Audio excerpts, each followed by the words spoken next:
Hello বন্ধুরা, নতুন একটা ভিডিওতে তোমাদেরকে স্বাগতম। জগদ্ধাত্রী ধারাবাহিকের আরও একটি নতুন পর্বে দেখা যায় যে বৈদেহী ও মেহেন্দি ফোন করে উৎসবের কাছে আর তাকে এই মুহূর্তে বাড়িতে আসতে বারণ করে দেয়, কারণ জগদ্ধাত্রীর মেয়ে দুর্গা জেনে গিয়েছে তার মাকে উৎসব বাড়ি থেকে তুলে নিয়ে গেছে। এদিকে রাজনাথ মুখার্জির কথা মতো দুর্গার জন্য রান্না করছে বৈদেহী, আর সেখানে এসে বৈদেহীকে নানাভাবে উত্ত্যক্ত করতে থাকে দুর্গা। এদিকে স্বয়ম্ভু চারিদিকে তার পুরো টিমকে নজর রাখতে বলেছে যাতে করে উৎসব কোনোভাবেই পালাতে না পারে। আর এই খবর জেনে গিয়ে মেহেন্দি উৎসবকে সবটা বলে দেয়। আর মেহেন্দি যখন উৎসবের সাথে কথা বলছিল তখন দুর্গা কান পেতে মেহেন্দি সব কথা শুনে ফেলে। আর দুর্গা জানতে পেরে গেছে যে উৎসব জেলে যাওয়ার হাত থেকে বাঁচতে বিদেশে চলে যাচ্ছে। আর দুর্গা এটা জানতে পেরে চলে আসে নিজের বাবার কাছে, আর বাবাকে সবটা খুলে বলে যে উৎসব আজ রাতের মধ্যেই বিদেশে পালিয়ে যাবে।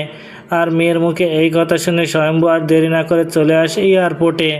ওদিকে দিব্যা সেন মনে মনে প্ল্যান করে যে সে ধরা পড়ে যাওয়ার আগে যেভাবে হোক ওই ডক্টর শ্রীমতী সেনকে শেষ করে দেবে। ওদিকে এয়ারপোর্টে এসে যেই না উৎসব গাড়ি থেকে নামবে তখন উৎসবকে ধরে ফেলে স্বয়ম্ভু ও দুর্গা। তো বন্ধুরা, কী ঘটতে চলেছে গল্পে এবার জানতে হলে আমাদের সাথেই থাকুন। ধন্যবাদ।